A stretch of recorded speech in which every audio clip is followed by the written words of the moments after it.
Alhamdulillahilladzi hadana lihadza wa ma kunna linahtadiya laula an hadana Allah. Asyhadu an la ilaha illallah wahdahu la syarika lah wa asyhadu anna Muhammadan abduhu wa rasuluhu la nabiyya ba'dah. Allahumma shalli ala sayyidina Muhammad wa ala sayyidina Muhammad.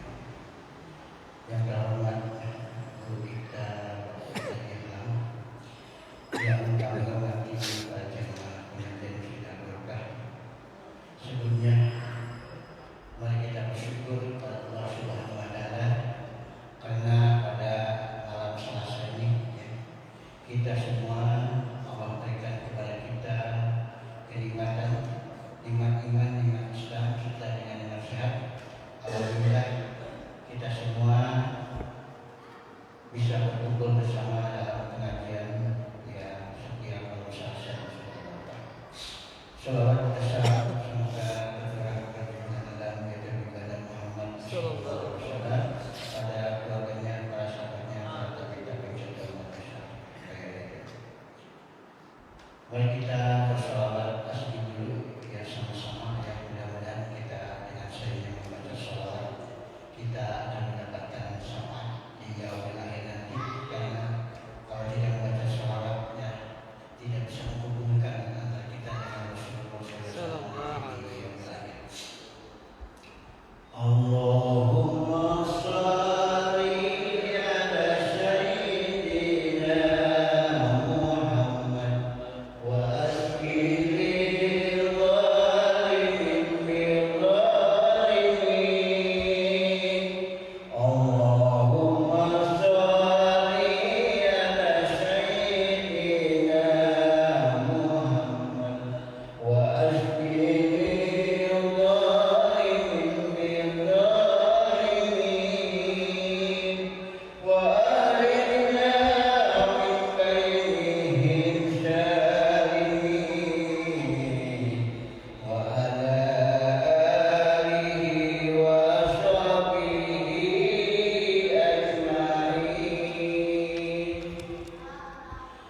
Terima kasih supaya berkah pengajian ini kita buka bersama dengan membaca surat Al-Fatihah secara bersama. Bibarakati Al-Fatihah, Al-Fatihah.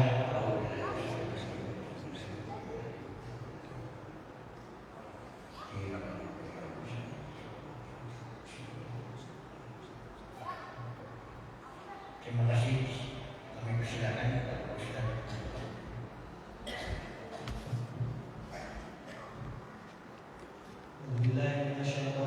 Bismillahirrahmanirrahim. Assalamualaikum warahmatullahi wabarakatuh. Waalaikumsalam warahmatullahi wabarakatuh. Alhamdulillahi nahmaduhu wa nasta'inuhu wa nastaghfiruh wa na'udzu billahi min syururi anfusina wa min sayyiati a'malina. Man yahdihillahu fala mudilla lahu wa man yudlil fala hadiya lahu. Asyhadu an la ilaha illallah wahdahu la syarika lahu wa asyhadu anna Muhammadan abduhu wa rasuluh. La nabiyya wa la rasula ba'da. Allahumma shalli wa sallim ala nabiyyina Mustafa Muhammadin sallallahu alaihi wasallam wa ala alihi wa sahbihi wa man tabi'ahu bi ihsan ila yaumiddin. Amma ba'd. Alhamdulillah rabbil alamin wa barakatuh wa billahi masjid Jami'ul Barokat.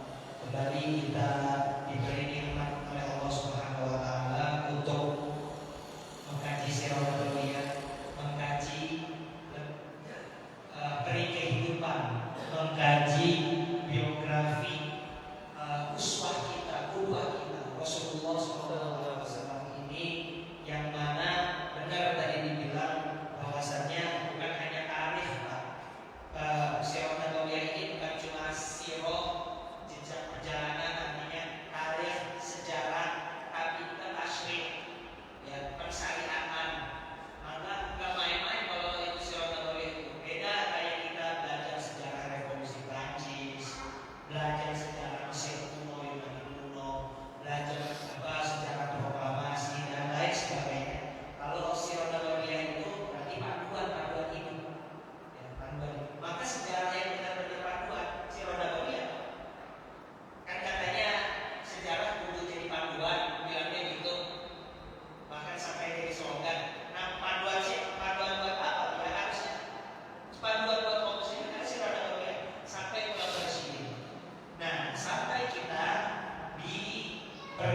perjanjian Hudaybiyah.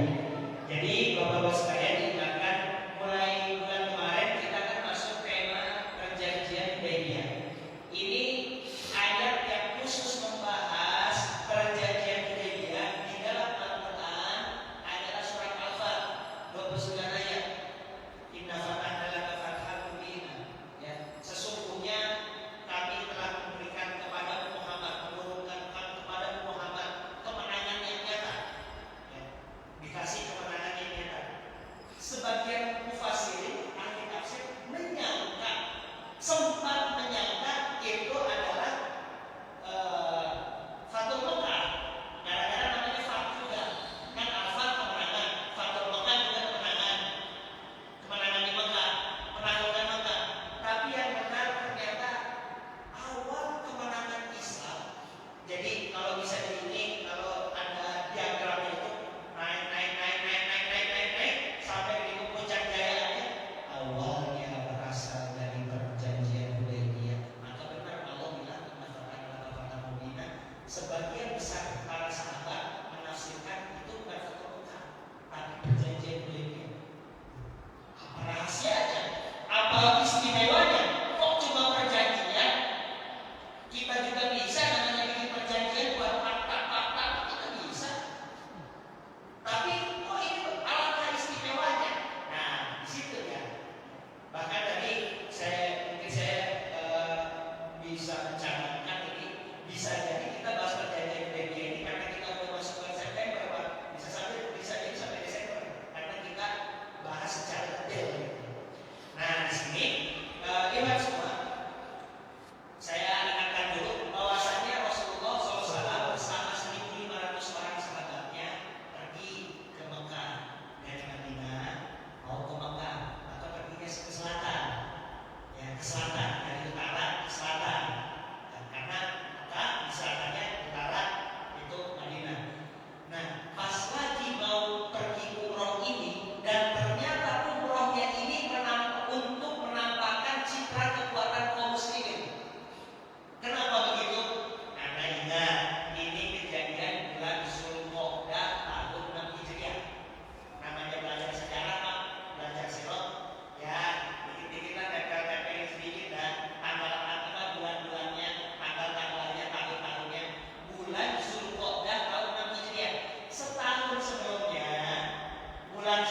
bisa-bisanya katanya ngakunya pelayan tanah haram, pelayan di Masjidil Haram, pelayan yang kafir Quraisy ini. Tapi kok yang ada orang pengen ibadah umroh kok dihalang-halangi? Begitu opini waktu itu, Pak. Makanya saya bilang tadi buat semangat apa. Nah, singkat cerita kan bertahan gara-gara ditahan oleh pasukannya oleh Walid. Jadi bapak-bapak sekalian biar gampang ininya, biar gampang melogikakannya, itu Mekah kirim pasukan pimpinan Khalid bin Walid buat apa? Menahan Nabi Muhammad SAW. Ya, 4 mil Hudaybiyah dari Mekah. Maka bapak-bapak yang barangkali udah haji udah umroh, ya mungkin sempat ada yang nawarin dia ke Hudaybiyah, kan ada yang bayar, ya masih ada sampai sekarang. Ada masjidnya juga ya kalau nggak salah ya. Ya, nah itu Hudaybiyah itu. Nah, pas lagi sampai di situ terjadi namanya perundingan. Nah, pembahasan kita itu masalah perundingannya itu. Pertama, utusannya Quraisy ini mutus namanya seorang suku Khuza'ah dari yang namanya Budayl bin Warqa. Si Budayl bin Warqa ini non muslim, masih kafir ya. Dia datang menemui Nabi Muhammad SAW. Muhammad, dan apa ada masuk apa namanya ke Mekah ini? Dijelaskan oleh Nabi SAW bahwasanya kami 1.000 dan rombongan 1.500 orang ini ingin masuk Mekah bukan untuk perang. Bahasa kita Pak Budel, bisa manggil Pak Budel, bahasa Indonesia gitu. Kita dapat baik-baik ke Mekah, pengen ibadah umroh bukan mau perang. Apa yang terjadi dengan utusan Quraisy itu? Malah tidak langsung percaya.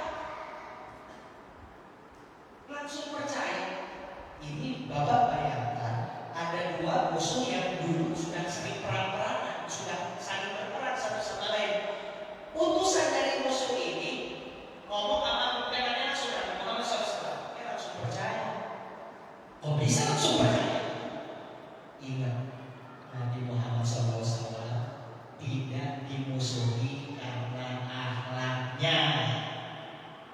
Nabi Muhammad SAW yang kemarin pekan lalu atau beberapa hari lalu kita baru maulid, baru memperingati hari besar ya maulidnya beliau, itu bukan dimusuhi bukan karena lisannya perilakunya, tidak, tapi dimusuhi karena risalah Islamnya. Pas lagi ngomong itu langsung percaya si Budayl ini, padahal utusannya Quraisy, dia pihaknya Quraisy, langsung ini kembali kepada Quraisy. Quraisy, ya masyarakat Quraisy, ini Muhammad dia bilang katanya tidak datang untuk berperang, tapi maksud hati ingin ibadah umroh. Apa yang terjadi dengan Quraisy? Percaya kan? Sebenarnya percaya kan? Kalau Muhammad udah ngomong ini percaya. Ini kita bayangin, ini antara musuh udah saling berperang berkali-kali. 2 entitas paling kuat di Jazirah Arab waktu itu, satunya Mekah, satunya Madinah, satunya simbolnya orang kafir, puncaknya kekuatan kafir, satunya puncak kekuatan Islam di Madinah. Kok musuhnya ngomong bahwasanya saya datang ke markas nih, kan Mekah markasnya Quraisy, tempat tanah airnya Quraisy. Saya mau datang untuk ibadah umroh, percaya, langsung percaya.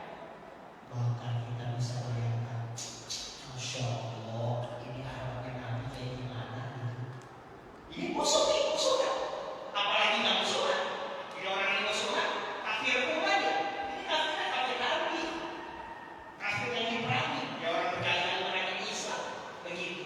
Tapi pas Rasulullah statement itu, beliau langsung mereka langsung percaya. Nah, singkat cerita ternyata Quraisy akhirnya ngasih tahu,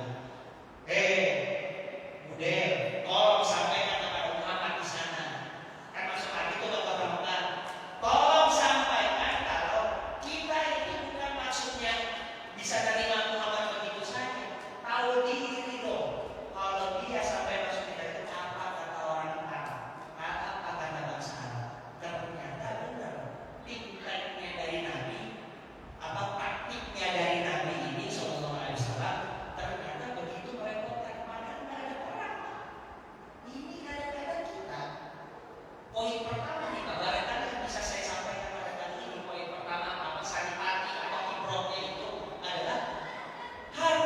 bisa menyerang musuh bahkan tanpa senjata. Harusnya bisa menyerang musuh bahkan dengan taktik perang opini. Harusnya begitu seorang muslim itu. Kayak Rasulullah. Nah, orang mau umroh tapi sekalinya umroh bisa menciptakan kekuatan begitu. Bisa menciptakan kekuatan. Maka barangkali kalau kita garis ininya, garis waktunya, oh pada negara kecil ini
Lewat apa? Serem, lewat IG-nya, Instagramnya, story-nya dipenuhin sama orang Indonesia.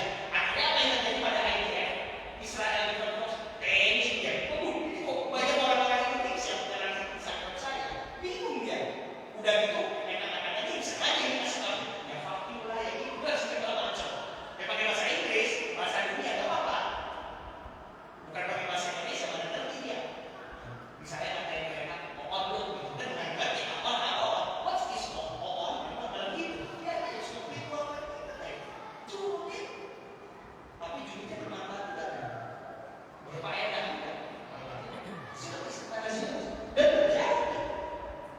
Nah ini maksud saya kalau itu sudah terlalu praktis. Maksud saya memang kita kekurangan atau kurang sering barangkali. Kalau mau itu kurang sering ya kita menghantam kekuatan-kekuatan anti-Islam tapi pakai opini gitu. Ini kan cantik, Pak, main cantik ini. Ya. Harusnya bapak-bapak barangkali yang di sini ada yang memang berkarir militer, pensiunan dari militer gitu. Ya, pasti ketangkap lah apa maksud saya yang saya maksud di sini kan. Ketangkap ini apa kalau logika gitu. Yang orang awam pun harusnya bisa menghantam sedikit-sedikit. Jadi kadang-kadang memang ada peran, tapi bukan di ranahnya fisik, tapi di ranahnya pemikiran, tapi di ranahnya citra opini. Itu kan saling menguasai alam pikiran. Nih alam pikiran kita di mana nih? Oh ternyata dari sini dari perjanjian itu Muhammad bisa bertahan digempur berkali-kali. Datang-datang malah pengen umroh. Bangsa Arab yang lain itu selain Quraisy. Ini gimana? Katanya Quraisy jagoan. Katanya Quraisy yang penguasanya Jazirah Arab. Ini lawan Muhammad ya. Gagal-gagal terus. Malah Muhammad katanya pengen umroh. Kesedar ini. Kesedar itu ini. Nah, oleh karena itu ya, kira-kira jadi pas lagi seperti itu akhirnya Rasulullah SAW ya masih tahu ya kalau sekiranya lanjutannya juga kalau sekiranya Quraisy ini malah ngajakin saya berperang, ngajakin kami berperang, kami pun siap. Ini kita biar kata ini ya, kita bisa mempertahankan harga diri kita. Orang kita benar-benar hakul yakin demi Allah pengen beribadah umroh. Memang pengen ibadah umroh Pak. Jadi beneran memang niatnya pengen ibadah umroh, tapi sambil memamerkan citranya kaum muslimin, kekuatannya kaum muslimin, izzatul muslimnya, izzahnya Islamnya. Begitulah kita Muhammad SAW. Nah, tetapi misal kan harus hitung-hitungan ya Pak ya. Kan harus hitung-hitungan bagaimana jika kasusnya kalau Quraisy ngamuk. Karena di markas mereka, wah bukan berarti bodoh bukan mata, bukan berarti hukum, bukan. Tapi betapapun demikian Nabi dan para sahabat radhiyallahu anhum tetap siap kalau ditantangin buat berperang. Begitu. Selalu siap dalam keadaan segala kondisi. Meskipun 1.500 orang. Ya, meskipun 1.500 orang. Nah, singkat cerita tadi yang putusannya Presiden udah nyerah ya. Nah, ini udah jelas-jelas kok ini Muhammad bukan ini katanya. Muhammad bukan bukan mau berperang.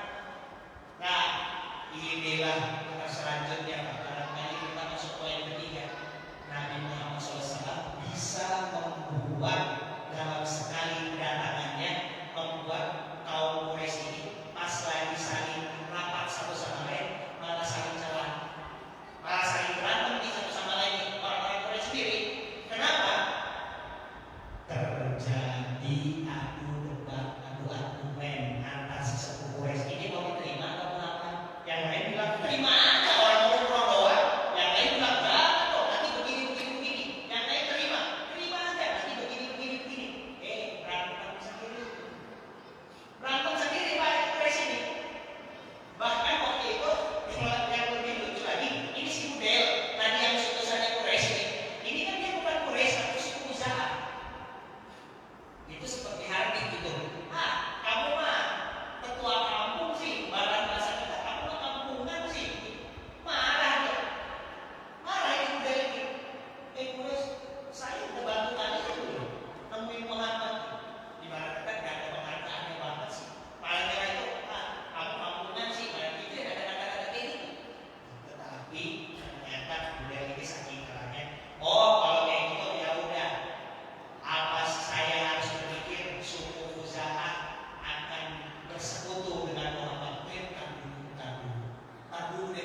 kita sudah sampai taraf begitu, Pak.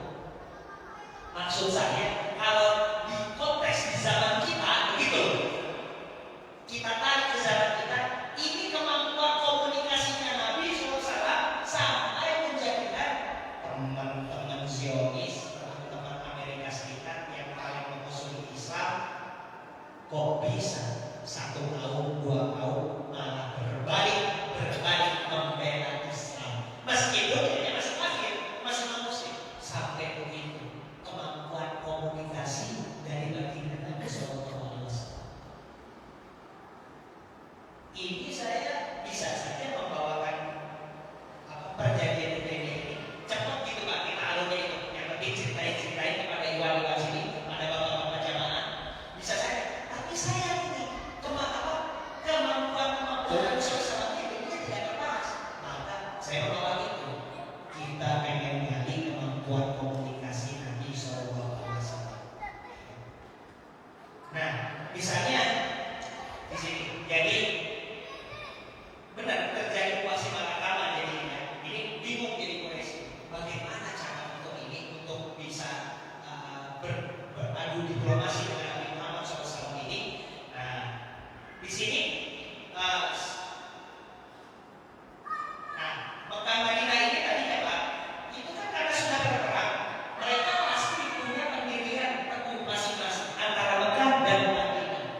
Oleh karena itu, meski saling Mekah dan Madinah ini, ya insya Allah nanti kita ini secara umumnya ini tidak terasa secara sangat jumlah kita ini. Jadi nggak ada sesi pertanyaan. Apa? Lanjut. Kita bisa closing statement kalau gitu. Nanti Pak, dari poin-poin di sini kita insya Allah kita akan bahas Mekah dan Madinah secara umum ini. Kenapa kok masing-masing bisa berperan satu sama lain? Satu itu ada pertemuan selanjutnya. Lalu yang kedua, ini karena mau perjanjian Hudaybiyah, nantinya ini perjanjian Hudaybiyah ini mengikat tidak boleh berperan antara Mekah dan Madinah, dan itu nantinya dimanfaatkan buat Nabi SAW untuk fokus kepada utara, nantinya penaklukan Khaybar, nantinya dia terjadi penaklukan Khaybar di utara, karena musuh besar Mekah sudah diikat dengan perjanjian. Nanti itu insya Allah pada bulan mendatang, insya Allah karena kita bertemu ini sebulan sekali, mudah-mudahan jadi opini yang dibuat oleh Rasulullah SAW bisa kita ambil hikmahnya Pak. Pada kali ini kita anggap bagaimana di tugas besar kita kemenangan komunikasi mengambil citra kekuatan kaum muslimin itu bisa kita tampilkan kepada orang-orang anti Islam. Nah itu meskipun tanpa senjata. Wallahu a'lam bishawab.